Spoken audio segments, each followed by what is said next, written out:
기도하겠습니다. 참 좋으신 아버지 하나님 감사합니다. 오늘 말씀을 들고 이렇게 섰습니다. 사람의 말이나 사람의 감정이 아니라 하나님 말씀 안에서 바로 해석하고 바로 깨닫고 바로 전할 수 있도록, 그래서 우리 성도님들이 듣는 것에 그치는 것이 아니라 듣고 삶에 행동할 수 있도록 축복하여 주옵소서. 항상 함께 하심을 감사하며 예수님의 이름으로 기도합니다. 아멘. 성경 보도록 하겠습니다. 사무엘상 9장 3절로 4절입니다. 사무엘상 9장 3절로 4절 말씀입니다. 사울의 아비 기스가 암나기를 잃고 그 아들 사울에게 이르되 너는 한 사환을 데리고 일어나 가서 암나기를 찾으라 하매 그가 에브라임 삼지와 살라산 땅으로 두루 다니되. 다시 한번 봉독합니다. 사울의 아비 기스가 암나기를 잃고 그 아들 사울에게 이르되 너는 한 사환을 데리고 일어나 가서 암나기를 찾으라 하매 그가 에브라임 삼지와 살리사 땅으로 두루 다니되. 아멘. 오늘 설교 제목은요, 처음에는 아무도 하나님의 계획을 모른다. 처음에는 아무도 하나님의 계획을 모른다 라는 말씀을 가지고 말씀을 나눌 때 큰 은혜 받으시기를 축복합니다. 이스라엘의 첫 번째 왕인 사울이 왕이 되는 과정을 보면 참으로 신기합니다. 그래서 오늘 제가 좀 같이 드리고 싶은 게, 이 말씀은 하나님의 계획은 처음에는 아무도 몰라요. 이게 하나님의 계획인지 아닌지 몰라요. 그 말씀을 가지고 함께 나누도록 하겠습니다. 사무엘상 9장에 통한 영적인 교훈 첫 번째는 자기도 모르는 하나님의 계획이 있습니다. 하나님의 계획이 있는데 나도 모른다는 거예요. 사울의 집에 큰 우환이 꼈습니다. 무슨 일이냐면 사울 집에 암나기가 있었는데 그 암나기가 도망가 버린 거예요. 도둑질을 당했든지 도망가서 어쨌든 암나기를 잃어버리게 됐습니다. 옛날 그런 말이 있잖아요. 소 한 마리가 있으면 자녀를 대학까지 보낼 수 있다.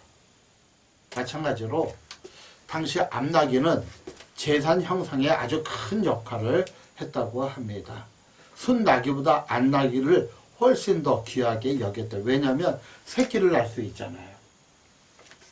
그런데 이 비싼 암나기를 잃어버렸어요. 어떠한 이유인지는 모르지만 잃어버렸습니다. 그래서 집안이 큰 난리가 나요. 그래서 사울 아버지 기스가 사울에게 한 사환을 데리고 암나기를 찾아오라고 얘기합니다. 사무엘상 9장 3절에 사울의 아비 기스가 암나기를 잃고 그 아들 사울에게 이르되 너는 한 사환을 데리고 일어나 가서 암나기를 찾으라. 한 집에 암나기를 잃어버렸다면 그게 좋은 일입니까? 슬픈 일입니까? 뭐 그렇게 좋은 일은 아니죠. 가장 재산에 으뜸되는 암나기를 잃어버렸으니 그 사울 집에 그렇게 좋은 일은 아닙니다. 그래서 사울의 아버지가 이 사울더러 하인 하나 데리고 암나기를 찾아오라고 얘기합니다. 그래서 그가 4절과 5절을 보면 그가 에브라임 산지와 살리사 땅으로 두루 다니되 찾지 못하고 사알라님 땅으로 두루 다니되 없고 베냐민 사람의 땅으로 두루 다니되 찾지 못하니라. 그들이 숲 땅에 이를 때에. 그러니까 에브라임 산지를 전체 봤어요? 없습니다. 살리사 땅을 찾아봤습니다. 없습니다. 사알림 땅을 찾아봤고요. 베냐민 사람의 땅을 봤고요. 숲 땅까지 이뤄도 나귀를 찾지 못했어요. 성경을 보니까 3일 걸렸어요. 3일 동안 사울은 자기 사환하고 함께 이 동네 저 동네 돌아다니면서 암나귀를 찾으러 이렇게 다녔습니다. 우리가 살다 보면 정말 뭔가 열심히 했는데 자기 뜻대로 되지 않는 경우가 어떻게 많습니까? 아주 없습니까? 참 많이 있어요. 참 열심히 했어요. 사울은 정말 열심히 3일 동안 열심히 나귀를 찾으러 다녔습니다. 그런데 찾지 못했습니다. 왜 그럴까요? 왜 찾지 못했을까요? 그 이유는 아무도 모릅니다. 그래서 5절에 보니까 사울이 함께 있는 사환에게 이르되 돌아가자고 얘기합니다. 왜 돌아가느냐? 내 부친이 암나귀 생각은 고사하고 우리를 위하여 걱정하실까 두렵다. 그렇죠. 뭐 연락할 수 있는 마땅한 어떤 연락처가 없잖아요. 그러니까 3일이 지났으니까 아버지가 걱정하지 않을까. 암나귀는 둘째치고 우리의 안부 때문에 아버지가 걱정할 것 같으니 뭐라 그래요? 집으로 그냥 돌아가자. 찾을 만큼 찾았지 않냐. 그런데 이 사환이 이름은 모르지만 이렇게 얘기합니다. 6절에 대답하여 보소서 이 성에 하나님 사람이 있는데 종중히 여김을 받는 사람이라. 그가 말한 것은 반드시 다 응하리니 그리로 가사이다. 그가 혹 우리와 갈 길을 가르칠까 하나이다. 이게 무슨 얘기예요? 이제 사울의 집에 가려고 그러죠. 그런데 함께한 사안이 뭐라 그래요? 이 숲 땅에 하나님 사람 사무엘이 있는데 한번 그 선지자를 만나고 가면 어떻겠습니까? 혹시 그 선지자가 암나귀가 있는 곳을 가르쳐 줄 수도 있지 않겠습니까? 우리 옆에는 조력자가 필요해요. 혼자는 안 됩니다. 어떤 일을 하든지 혼자는 한계가 있죠. 조력자가 필요해요. 함께 할 사람이 필요합니다. 그런데 이 함께한 사람은 어떤 사람이냐? 늘 부정적으로 얘기하는 사람이 아니에요. 좀 부족해도, 내가 좀 부족해도 내 말을 지지해주고 부족한 것을 채워주고 긍정적으로 말할 줄 사람. 비록 실수할지라도 그 실수를 좀 덮어주고 좀 더 잘 갈 수 있게끔 도와주는 사람이 우리 옆에는 꼭 필요합니다. 만일 사울이 사환에게 야 집으로 가자 이제 했을 때 사환이 그 자료도 힘들은데 예 도련님 그냥 우리 집으로 갑시다. 못 찾죠 뭐. 집으로 갑시다. 그럼 어떤 일이 벌어져요? 아무런 일이 일어나지 않습니다. 그런데 이 사환이 뭐라고 얘기하죠? 도련님 이 숲 땅에는 이 성 안에는 하나님의 사람 사무엘 선지자가 있는데 한번 그 사람을 만나고 가면 어떨까요? 혹시 그가 우리가 찾는 암나귀가 어디에 있다고 가르쳐 줄 수도 있지 않습니까? 그래서 사울이 사환의 얘기를 좋게 여깁니다. 이것도 참 귀한 거예요. 듣는 귀가 있어야 돼요. 듣는 귀. 자기 생각과 자기 의지만 갖는 것도 중요하지만 옆에서 듣는 귀가 있어야 돼요. 지금 이 사환은 부정적으로 얘기합니까? 긍정적으로 얘기합니까? 긍정적으로 얘기하자. 다시 사울의 힘을 붙들어 주잖아요. 우리 선지자 한번 만나고 갑시다. 마지막으로 선지자, 그러니까 긍정적으로 얘기를 한단 말이에요. 그러니까 사울이 그래 한번 만나자. 그런데 14절에 보니까 이런 말씀이 있죠. 그들이 성읍으로 올라가서 그리로 들어갈 때에 뭐라 그래요? 사울이 마침 신당으로 올라가려고 마주 나오더라. 그러니까 사울이 그 얘기를 듣고 이제 사무엘 선지자를 만나러 올라가는데 마침 사무엘 선지자가 내려오는 거예요. 같이 만나는 거예요. 그런데요, 이 작은 제목 첫 번째가 뭐죠? 자기도 모르는 하나님의 계획이 있다 그랬죠. 나도 모르는 하나님의 계획. 15절 한번 보세요. 사울이 오기 전날에 여호와께서 사무엘에게 알게 하여 가라사대. 이게 뭐예요? 사울이 숲 땅에 오기 바로 전날 저녁에 하나님께서 사무엘 선지자에게 임재하셨어요. 무슨 말씀을 하셨어요? 16절에 내일 이맘때에 내가 베냐민 땅에서 한 사람을 내게 보내리니, 지금 사울은 베냐민 땅에서 왔죠? 한 사람을 보내니 너는 그에게 기름을 부어 내 백성 이스라엘의 지도자를 삼아라. 선생님, 8장에 무슨 내용이 있었죠? 왕을 뽑아달라고 얘기하지 않았어요? 우리에게도 왕을 달라고 얘기했죠. 그래서 하나님께서 마지못해서 허락했어요. 그리고 얼마 정도 시간이 지나간지는 모르지만 그렇게 오랜 시간이 지나가진 않았어요. 그런데 하나님께서 사무엘 선지자에게 내일 이맘때에, 내일 베냐민 지역에서 한 사람이 오니 그를 왕으로 삼고 그 머리에 기름을 부으라고 얘기합니다. 왕으로 삼으라는 거예요. 그러면서 그가 내 백성을 블레셋 사람의 손에서 구원하리라. 내 백성의 부르짖음이 내게 상달하였으므로 내가 그들을 돌아보았노라 하시더니. 이게 뭐예요? 왕으로 삼겠다는 거예요. 그래서 그를 통하여 블레셋 전쟁에서 너희에게 승리를 주겠다는 거예요. 왕으로 삼겠다는 거예요. 자, 보세요. 사울은 아버지 집에 기르는 암나귀를 잃어버려서 암나귀를 찾으러 갔어요. 그런데 하나님은 사무엘에게 내일 이맘쯤에 베냐민에서 한 사람을 올 거니 그 사람에게 머리에 기름을 붓고 왕으로 삼아라. 이게 무슨 얘기예요? 이게 무슨 말씀이에요?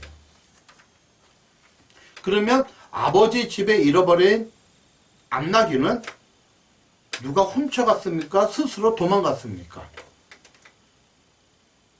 스스로 도망갔죠. 하나님의 계획이 있죠. 어떤 계획? 사울과 사무엘이 만나게 하는. 그래서 하나님께서 사무엘에게 내일 이맘쯤에 오는 사람에게 기름 부어 왕으로 삼아라. 자, 사울은 단지 아버지 집에 기르는 암나귀를 찾으러 갈 뿐이에요. 3일 동안 5지역을 돌아다니면서 수없이 다른 집을 기웃기웃 봤을 거 아니에요.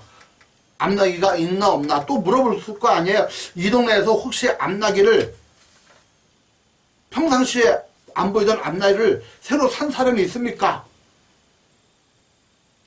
열심히 5지역을 다녔어요. 그리고 나서 이제 숲땅에 왔는데 3일이 지났으니 아버지가 자기를 걱정할까 하여 사환을 데리고 다시 집으로 가려고 했는데 사환이 뭐라 그래요? 사무엘 선지자 한번 보고 갑시다.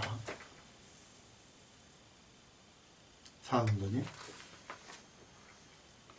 암나귀를 잃어버린 것도 고난이요, 3일 동안 열심히 찾은 것도 고난이에요. 마치 고구마를 먹고 목에 걸린 것 같이 답답해요. 그런데 사이다를 먹잖아요. 사이다를 마시잖아요. 하나님께서 사울과 사무엘을 만나게 하기 위해서 그 암나귀를 도망가게 해버렸잖아요. 사울은 당시 그냥 아버지의 말씀을 따라 암나귀를 찾으러 다닌 것 뿐이에요. 근데 거기에는 뭐다? 내가 모르는 하나님의 계획이 있었다는 거죠. 사모님, 우리 삶 속에 참 답답하고 여러 가지 고난이 있나요? 뭐 있을 수 있죠. 그때 어떻게 해야 합니까? 원망하고 저주하고 불평하고 다투고 부정적인 이야기하고. 오늘 이 본문을 보면서 기대하세요. 나에게 이런 어려움이 올 때 혹시 또 다른 하나님의 축복이 있지 않을까 믿으시기를 주의 이름으로 축복합니다. 두 번째는 우리에게는 신앙의 동력자가 있어야 된다. 믿음의 동력자가 있어야 된다. 믿음의 동력자가 뭐예요? 내가 좀 부족하지만, 그렇죠? 완전할 수 없잖아요. 내가 좀 부족하지만, 그러나 그 부족함을 도울 수 있는 긍정적인 동력자가 필요하다는 거예요. 자, 다시 한번 본문 5절과 6절을 읽습니다. 그들이 숲땅에 이를 때에 사울이 함께한 사환에게 이르되 돌아가자. 내 부친이 암나기의 생각은 고사하고 우리를 위하여 걱정하실까 두려워하노라. 이제 암나기를 찾는 것을 포기하자 그랬잖아요. 그런데 사울은 뭐라 그래요? 대답하여 보소서, 이성에 하나님 사람이 있는데 존중이 여김을 받는 사람이라 그가 말하는 것은 반드시 다 응하리니 그리로 가사이다. 사울은 집에 가자. 사울은 아니요, 한 번만 더 선지자를 만나고 가자고.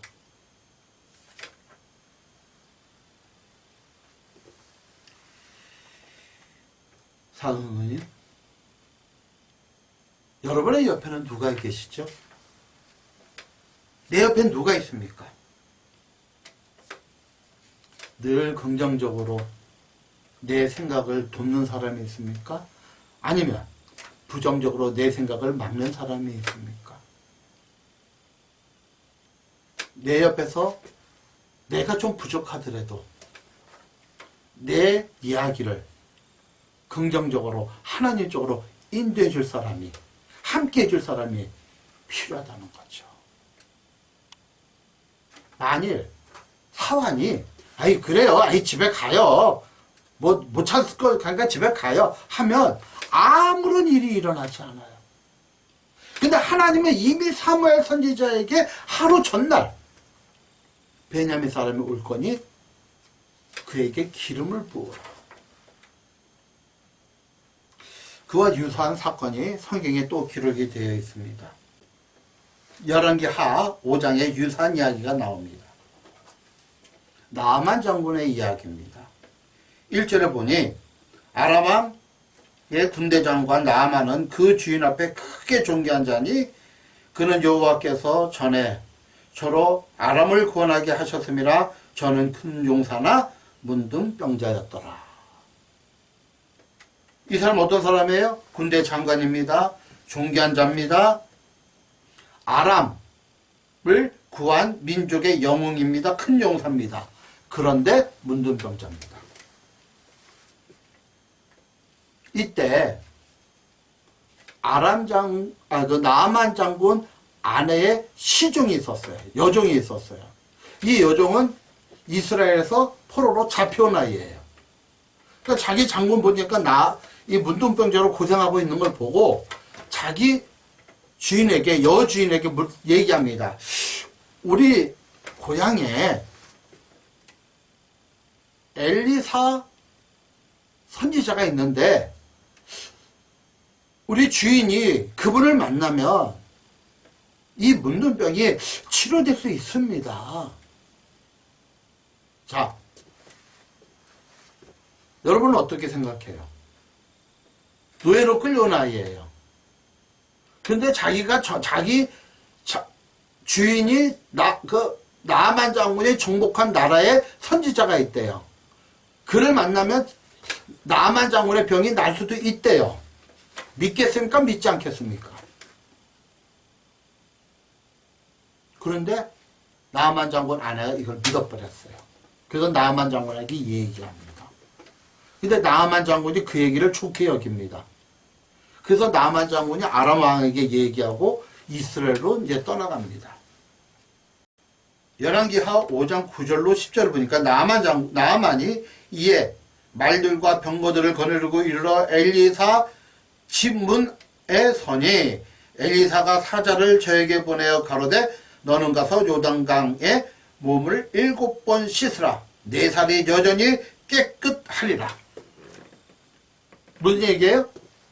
이제 나만 장군이 아람 왕에게 허락을 받고 이스라엘로 갑니다. 이스라엘 가니까 당시 왕이 벌벌 떠는 거예요. 무슨 키집을 잡으려고 이 장군이 왔나? 그랬더니 엘리사를 만나러 왔다는 거예요. 그래서 엘리사가 어디 있는지를 알려줍니다. 그래서 그냥 수레와 말과 군사를 다 거느리고 갔더니 엘리사는 미리 알았던 거예요. 그리고 나와 보지도 않고 자기 사환을 시켜서 저기 우리 선지자님이 요 앞에 요단강에 가서 7번을 몸을 씻으면 살결이 깨끗하게 치유된다고 합니다. 그러니까 나아만 장이 화가 난 거예요. 내가 누군데. 그래서 11절에 나아만이 노하여 물러가며 화를 내면서 다시 고국으로 돌아가는 거예요. 화를 내는 거예요. 내가 누군데. 그러면서 내 생각에는 저가 내게로 나와서 서서 그 하나님 여호와의 이름을 부르고 당처 위에 손을 흔들어 문둥병을 고칠까 하였도다. 그러니까 나만 상무는 선지자가 이렇게 고치겠구나. 자기 하나님에게 손을 들고 막 기도하고 상처를 놓고 기도하고 이렇게 막 고치겠구나 했더니 웬걸요? 요단 가서 7번 몸을 씻혀라. 그도 본인이 나온 게 아니라 자기 사환을 보내서 그렇게 하니 자존심이 상하는 거예요. 내 생각에는 내 생각과 다른 거예요. 그러면서 뭐라 그래요? 우리나라에는 요단강보다 더 좋은 강이 있다. 차라리 거기다 씻겠다. 그러고 가는 거예요. 뭐라 그래요? 몸을 돌이켜 분한 모양으로 떠났다. 몸을 들어서 분한 모양으로 떠났다. 그런데 거기에 또 한 사람의 조력자가 있어요. 13절에 그 종들이 나와 말하여 가로되 내 아버지여 선지자가 당신을 명하여 큰 일을 행하라 하였다며 행치 아니하겠습니까? 하물며 당신에게 이르기를 씻어 깨끗게 하라 했으니 한 번 7번 씻으세요. 여기도 참 좋은 사람이 있어요. 옆에서 아양거리면서 아니 그래요. 뭐 이런 나라가 다 있어요. 선지자면 선지자지 나와보지도 않고 그러고 막 속닥거리고 나중에 군사를 모여가서 혼내줍시다. 이렇게 얘기할 수도 있잖아요. 자존심 상하니까. 그런데 뭐라 그래요? 진정시켜요. 진정시켜요. 부정적인 생각을 가졌던 나만 장군을 진정시켜. 이게 귀한 조력제예요. 잘못 선택한 것을 좋은 얘기로 긍정적인 얘기, 부정적인 얘기로 사람을 화를 넣는 게 아니라 긍정적인 얘기로 화를 가라앉히고 요단강에서 씻게 합니다. 그래서 나만 장군이 그 얘기를 옳게 여겨 요단강에서 7번 씻으니 문둥병이 깨끗이. 보세요. 14절에 나만이 이에 내려가서 하나님의 사람의 말씀대로 요단강에 7번 몸을 잠그니 그 살이 여전하여 어린아이 살결 같아서 깨끗게 되었더라. 저는요 이 본문을 보면서 사무엘상을 보면서 사무엘상 9장을 보면서 참 옆에 누가 있느냐, 내 옆에 누가 있느냐를 따라 내 삶이 크게 좌우될 수도 있겠구나, 그런 마음과 그런 생각이 듭니다.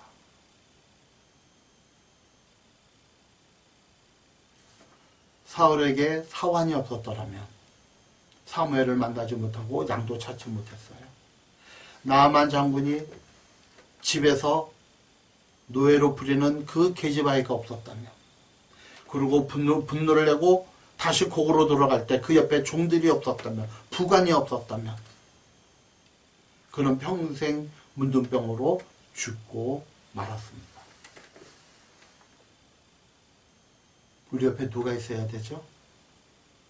나의 부족함도 덮어줄 수 있는 사람, 나의 부족함도 싸매줄 수 있는 사람, 그리고 긍정적인 방향으로 다시 한 번 더 생각할 수 있도록 도와주는 사람. 그런 옆에 있는 사람들이 있는 것이 축복 중에 축복임을 믿으시기를 축원합니다. 사무엘상 9장 영적 교훈 세 번째는 겸손은 하나님께서 기뻐하는 마음이다. 겸손은 하나님께서 기뻐하는 마음이다. 사무엘상 9장 20절로 21절 한번 보시기 바랍니다. 사흘 전에 이른데 암나기들을 염려하지 말라 찾았느니라. 온 이스라엘에 사모하는 자가 누구냐? 너와 내 아버지의 온 집이 아니냐. 이게 무슨 얘기예요? 암나기 걱정하지 말고, 그건 찾았으니까 걱정하지 말고, 너는 온 이스라엘이 사모하는 사람이 될 것이다. 뭐예요? 왕이 될 것이라는 뜻이죠. 여기에 대한 여기에 대한 사울의 반응을 보세요. 사울이 대답하여 가로되 나는 이스라엘 지파의 가장 작은 지파 베냐민 사람이 아니오며 나의 가족은 베냐민 지파 모든 가족 중에 가장 미약하지 아니하니까 당신이 어찌하여 내가 이같이 말씀하시나이까. 이게 뭐예요? 사무엘이 사울에게 암나기를 찾았다. 그거는 좋아요. 그런데 너는 온 이스라엘이 찾는 그 사람, 왕이 될 것이다 했더니 기겁을 하는 거예요. 나는 자격이 없습니다. 그 뜻이에요. 12지파 중에도 가장 작은 지파요. 그 작은 지파 중에 가장 작은 가문이 우리 가문인데 내가 어찌 이스라엘의 왕이 될 수 있습니까? 겸손이죠. 야고보서 4장 6절에 그러나 더욱 큰 은혜를 주시나니 그러므로 일렀을 때 하나님의 교만한 자를 물리치시고 겸손한 자에게 은혜를 주신다. 이게 하나님의 원칙이에요. 교만한 자 물리쳐요. 만일 사울이 교만했다면 사울의 얘기 안 듣죠. 안 듣잖아요. 나만이 정말 교만했다면 자기 아내가 데리고 있는 여종의 얘기 듣지도 않고 설령 엘리사 집 앞에 왔을지라도 화가 나서 본국으로 돌아갔을 거예요. 그런데 자기의 부관, 종들의 얘기를 듣잖아요. 하나님은요, 교만한 자의 마음을 물리쳐요. 그리고 겸손한 자에게 은혜를 줍니다. 이 사울의 겸손함, 그 겸손함이 저와 여러분의 겸손함이 되시기를 주의 이름으로 축복합니다. 기도하겠습니다. 하나님, 오늘 저희들에게 하신 말씀을 통하여 저희들이 깨닫게 하여 주옵소서. 하나님께서 우리를 향한 계획과 우리를 향한 모든 일들은 우리는 알지 못합니다. 처음에는 왜 내게 이런 일이 있어야만 되는지, 왜 내게 이런 고난이 있어야만 되는지 알지 못합니다. 그러나 지나고 보니 그것이 하나님의 은혜였음을 고백하는 그러한 믿음의 실력을 갖는 저희들이 되게 하여 주옵소서. 그러기 위해서 기도가 필요하고, 그러기 위해서 말씀이 필요합니다. 그러기 위해서 이런 성경 말씀을 통해 우리가 깨닫는 것이 필요합니다. 그리고 우리가 함께 기도할 것이 내 옆에 긍정적으로 나의 부족함을 채워줄, 긍정적으로 나를 도울 자를 허락해 주시고, 우리 역시 타인을, 내 옆에 사람을 긍정적으로 도와줄 수 있는 우리가 되게 하여 주시고, 날마다 우리의 마음이 교만이 아니라 겸손한 자가 되게 하여 주옵소서. 감사하며 예수님의 이름으로 기도합니다. 아멘. 광고 말씀 하나 드립니다. 지금 우리 교회에서의 가장 시급한 문제는 함께 예배드리는 문제입니다. 함께 예배드리는 문제인데, 저번에도 말씀을 드렸지만 11월 초에 이렇게 예배를 드리려고 했는데 11월 둘째 주부터 아마 정부에서 위드 코로나, 함께하는 코로나에서 아마 모든 거리 두기를 해제할 것 같아요. 그래서 한 주, 길면 2주 정도 더 연기하고요. 그리고 그래도 조심을 할 건 또 조심해야 되죠. 그래서 이 예배는 백신 접종을 맞은 사람만 예배 드리도록 하겠습니다. 백신 접종을 하지 않으면 그냥 집에서 이렇게 동영상으로 예배 드리시기를 부탁합니다. 전에도 얘기했지만 저희 교회는 이렇게 가정 속에 있잖아요. 빌라 속에 있기 때문에 만약 그럴 일은 없겠지만 만에 하나 문제가 생기면 이 빌라 전체가 폐쇄될 수도 있죠. 그러니까 100% 백신 맞은 사람, 1차, 2차 접종이 완료되는 사람만 이렇게 함께 예배 드리고요. 전에는 제가 이렇게 녹화를 하면서, 설교 녹화를 하면서 그걸 편집해서 보내드린다고 했는데, 그러지 않고 먼저 녹화해서 11시에 보내드릴 겁니다. 혹시 예배를 참석하지 못하는 분들은 그러니까 기억하시고, 집에서 녹화를 보시던지 녹화한 걸 아니면 함께 이렇게 대면 예배를 드리든지, 그거는 우리 성도님들이 선택해 주시기를 바랍니다. 기도하겠습니다. 이제는 우리 주 예수 그리스도의 무한하신 은혜와 우리 아버지 하나님의 지극하신 사랑과 성령께서 말씀을 통하여 깨닫고 말씀대로 살아가길 원하는 간 성도들 머리 위에 지금부터 영원토록 함께 하시기를 축원하옵나이다.